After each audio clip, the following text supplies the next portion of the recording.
All right. Well, Erica, thank you for joining us today. We're glad to have you here.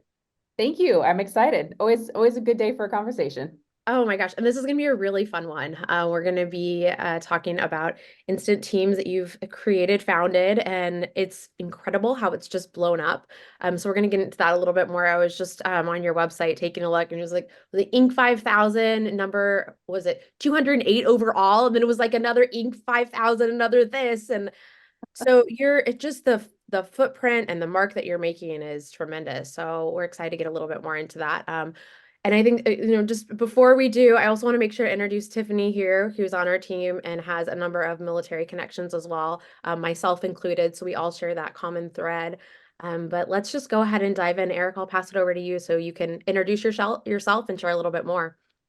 Yeah, no, I appreciate that. I also enjoy this conversation as you're both unicorns being military spouses out there in the world, high level professionals. So just thank you for having me on today, and I'm really excited to get into it. But yeah, my career has taken many, twists and turns. I have been a military spouse for the past 22 years. My spouse actually just retired in September. Oh, congrats. So we are on that fresh, what does this mean as a transitioning family journey now? But Mhm. over the course of those 22 years, took a lot of twists and turns, as many spouses do, Yep. finding their professional identity. Like, I have skill sets, I have education. How do I actually make this work? Right. So I actually started out working for MWR, which I think a lot of Yes. spouses do. They're wherever we move, they're on installations. And for anybody listening in that's not familiar with MWR, it's the Morale, Welfare, and Recreation departments of military installations where they do the family programming, childcare programming, sports program, anything kind of fun in military life kind of tends to be there in MWR. And had 2 degrees in human ecology. So I was doing child development work, working with Wow. military families on installations, and was able to do that off and on for the first 10 years. Oh, But then 3 moves in 3 years and 2 kids later, we found ourselves out in Monterey, California. And I was kind of like, woe is me, I'm 30, I'm done professionally, never going to have a career, yeah. just going to be the trailing spouse.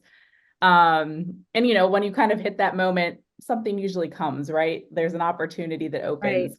Right. And Monterey is kind of at the bed of Silicon Valley. And so we ended up running into some friends of friends, as we do in the military as well.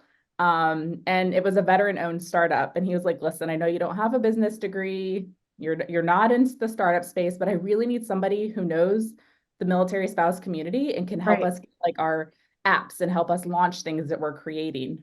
And I was like, Mm. as many spouses do, sure, like, I'll give it a try. This is Yeah. awesome.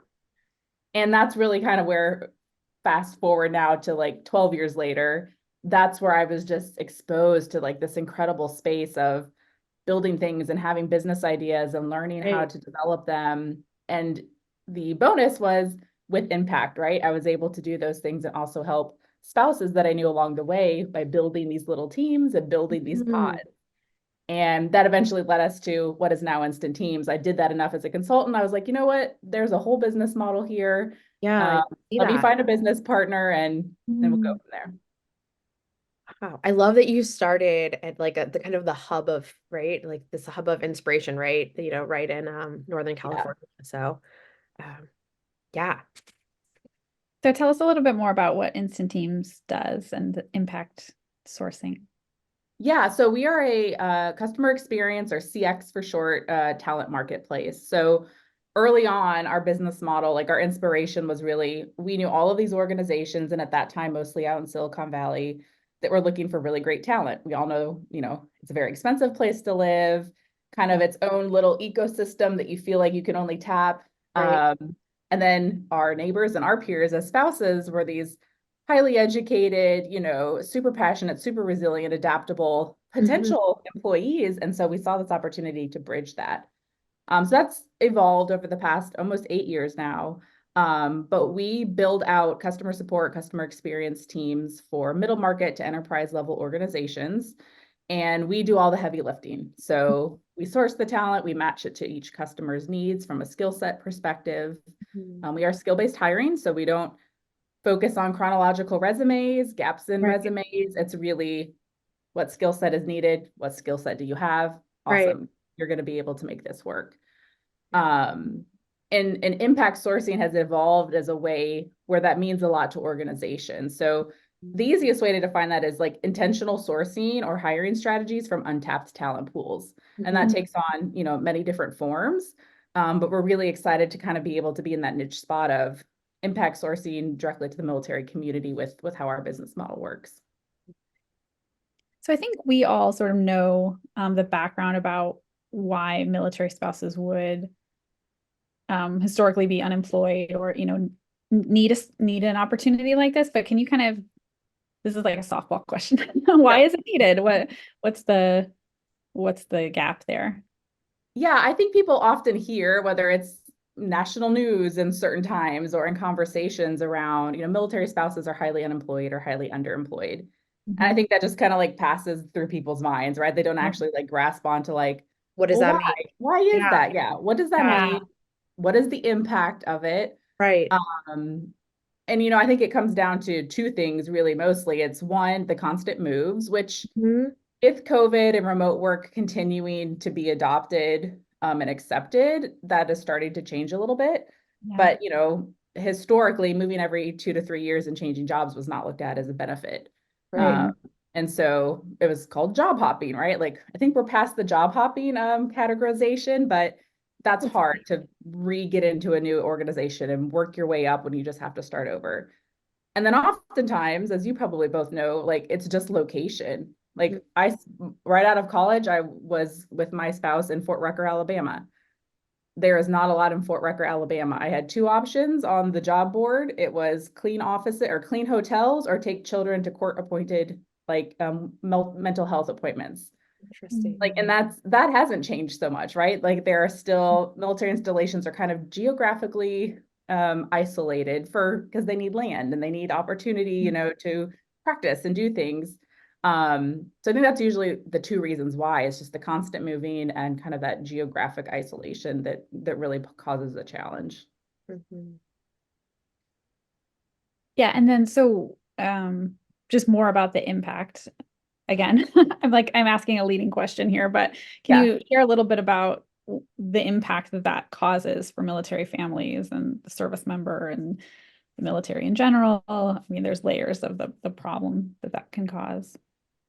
Yeah, I think once you really understand what the challenges are and why that underemployment and unemployment happens, the kind of next is like, well, what does that actually mean for military spouses? Mhm. And I think the easiest one is financial, right? Like Yeah. if you can't be employed because of all the challenges, then you're a single income family. And I don't care where you live or what rank is nowadays, like even in the national, family unit, dual income is a necessity. It's not something nice to have. Like it really is quality of life kind of depends on a dual income opportunity. Yeah. And so that sets military families back very easily when either there's lapse in employment or there's just constant inability to have employment. And then it kind of turns to like the personal wellness piece, like Mhm. personal identity, my own individual purpose in the world, which kind of seems like, oh, a soft side of the conversation, but that is the holistic approach to quality of life. And when an individual feels they have purpose other than the title that they're fulfilling, that leads to even retention of military active duty service members. So Mhm. it's a really interesting trickle effect of, oh, okay, people are unemployed. I think people can just be really passive with that sometimes. And you're like, well, wait, this is actually like a social problem. Like this is an Yeah. issue for military families. Yeah. So kind of that financial impact and then that personal identity piece as well. So once you've identified this business model, right, and the pain point for individuals and families, right? I mean, the military's big, but it's not that big, right? There's like this, but it's big enough. What was your story to get it going and just to be able to help kind of let it catch fire so that, I mean, not only, can you catch fire within the military communities, but then to businesses that are needing these services as well. What did that look like for your team? Yeah, a challenge. Sometimes I'm like, wow, we really created a lot of difficulties for ourselves here as a marketplace because it's not like we're just launching one product to Right. one business outcome. Right. We've got it's chicken and the egg every Yep. single day, right? It's Yep. got to build the pipeline, get the word out to customers about our solutions, build those partnerships. We're very partnership sales driven. We're not because our product are people, right? We're not just handing over something off of a product line. Like these are Right. individuals, these are teams, these are people. So we pay a lot of attention to that relationship side with our customers. But then, yeah, we got to also get talent pipelines building and Yes. vetting people's skills and building a brand. So we actually started with building the brand to the military spouse community, which might seem opposite for most traditional business approaches, but we knew the military spouse community is very protective of itself, and we had to build something that the community trusted before we could ever start saying, "Oh, hey, businesses, we have people that we can provide you." Right, right. So the first 6 months were really around showing that we were a part of the community, showing up in different ways to contribute to, the community, and really building that voice and messaging to like, hey, we're going to do this. If you want to hear about it when we get ready to do, a full launch, sign up here. So it was just like early on marketing strategies to kind of build that. And then once we had enough kind of buy-in and trust, and the brand had a little bit of brand integrity, we were able to then to start kind of go after customers. I love the piece of it that it is so authentic, just your own stories for how things got going, because it's not like you're sort of trying to force your way in, but it's just like born out of it, right? Yeah. Which is really cool. So yeah.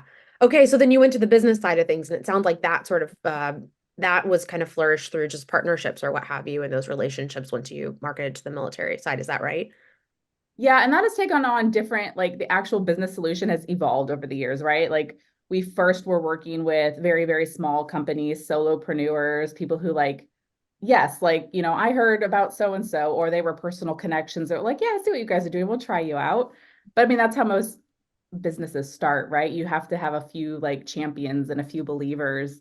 And then about year 2, 3, we started to kind of invest time in some business accelerators and started to understand the investment space and what it means to be a company that can take on angel investors and venture capital. And so about that time frame is when your network just naturally starts to open up, right? And I think that's something, especially as military spouse business founders, that was so, so, so beneficial. Like you said, the military community is small and sometimes it's a little insular, kind of like in a bubble. And we really needed to break through that in order to get into the networks and create the relationships and partnerships that would give us those opportunities to continue to prove ourselves and take on a little bit more than we could chew and come through the other end and then repeat that and try it again.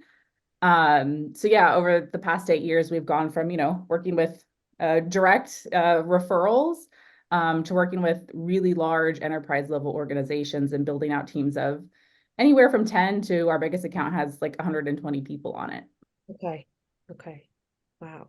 Yeah, so it's wide and varied, and I'm sure at various stages of businesses, as you alluded to earlier. So Yeah. yeah. How did that moment going sort of outside the bubble, how was it telling the Instant Team story, and like we were talking about earlier, explaining sort of the problem, and how was that received? Or Yeah. did you feel like you were knocking on a lot of doors for a long time? I mean, both. I think there's always the traditional, like trying to do something new and innovative, right? Like you're going to have to knock down doors. You're going to have to repeat yourself Right. 5,000 times before people understand it. Yeah. But this was 2016, so this was pre-COVID. So 100% remote work was not truly a thing yet. Like some people got it, like Silicon Valley, early stage tech companies, like they understood access and the remote work concept.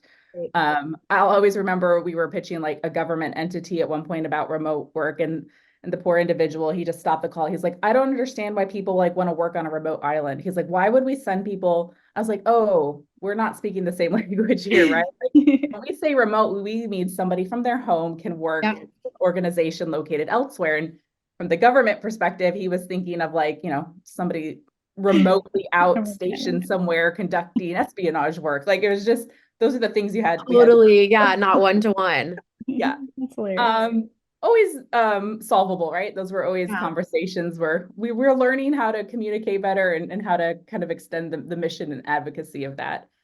But yeah, so a lot of those opportunities continue to evolve through COVID, where all of a sudden we had this business model that we had been building for 4 years. And when COVID hit, all of a sudden organizations were like, oh, remote work. Like this is like Light bulb this moment. is an opportunity. Like, oh, you Yeah. see what you're doing now. So that evolution of just where we've had to push to be able to be successful, and it has changed. And sometimes they've been very fast changes, and other times they've been kind of gradual. Okay. So, okay. shifting a little bit here. So we've got a lot of folks that are in the financial services space, right? And it's challenging to be able to find talent. It's just been a trend, and it depends. It's honestly, it's across all levels.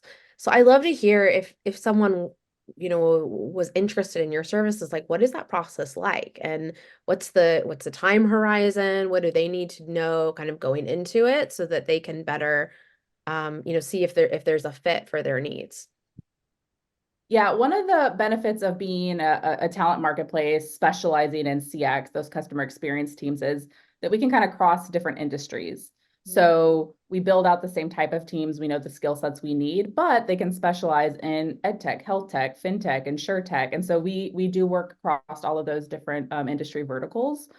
And there's been some unique things that we've been able to bring to, like, let's say financial services or insurance organizations, and that military spouses who have like a certain line of education can be taught, a specific tech platform or tech skills pretty quickly to adopt and adapt.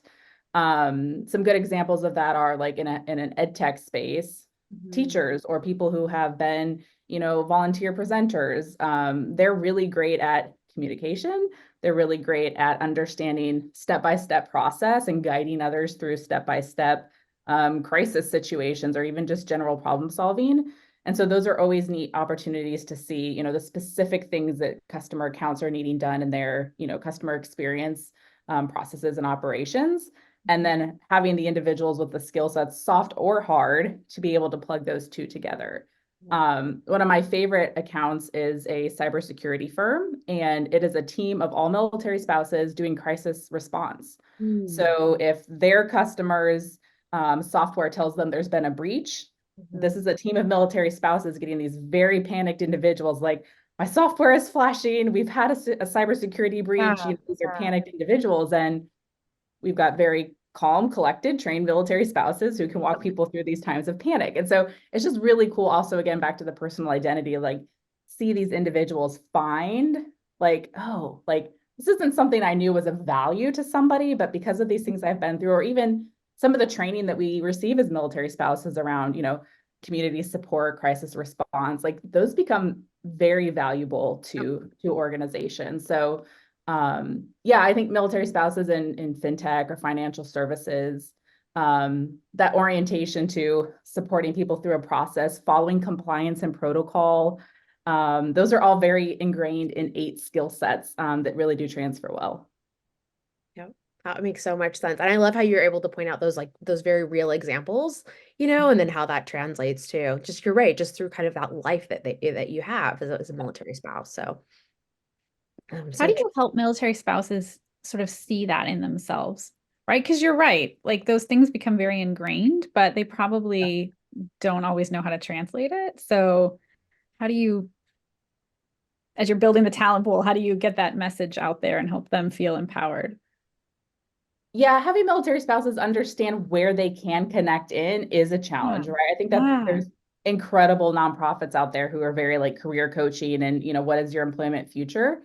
And those are always great to tap into, to just ask those questions like, where do I actually belong in the world? Like, what is my professional contribution? What does that look like? Sometimes it's just people taking a chance on themselves and having that bravery to say, I've been a teacher for 20 years, or I've been, a bank teller. I don't know how I could support people from a customer experience, as a customer success manager in a financial company. I'm like, listen, that core competency is still there, and that intelligence level is there. You just have to be willing to kind of step out of your comfort zone and take an opportunity to find a way where the real professional world can utilize that and you can continue to grow. So as a company, we've done that in different ways. Like some of that's marketing, some of that's webinar series. We participate a lot throughout the community and, different things and supporting other opportunities and organizations. So we've even done pilots with the Department of Defense around like skill development. And I think that's an easy part. Like, let's put you through a skill development program with an outcome at the end, which kind of like takes you through those steps. So different ways, but I think really at the end of the day, it's the individual, right? The individual has to either believe it or be willing to take the chance to just kind of see what is out there and what the opportunity is. So good. My goodness. Well, we're wrapping up at our time here. This has been really eye-opening and also inspiring just to hear about your story and the direct links to all that what you're doing within the military community and beyond. So, any kind of final things you think would be helpful to share, things that you all have coming up, or resources or what have you for either employers that are looking to hire or folks that are looking to sign up to look for work opportunities. Yeah, we have a really great site at www.instantteams.com. It's both opportunities to engage as a potential customer or as a military spouse. We also have an entirely separate app for military spouses specifically called 12 Million Plus. So we are, as a business model, taking in career seekers and building teams. But we also have a really more quality of life centric app that military spouses can get that skill development, build community, attend events, just as a kind of opportunity to one, give back, but then also just prepare people for opportunities. Holy smokes. I feel like we talked about so much. We didn't even get into 12 million. That could be a whole nother recording. So Yeah. it's really cool just because I think what's also cool about that is like it's evident that you had your ear to the ground listening to what people need and being able to create these additional, services and then just be able to show up and shine. So thank you for all the work that you do and also for joining us today and sharing your Yeah. story. Make sure to include links as well back Okay. to the website. So Okay. Yeah, y'all made this really easy. Thank you. yeah.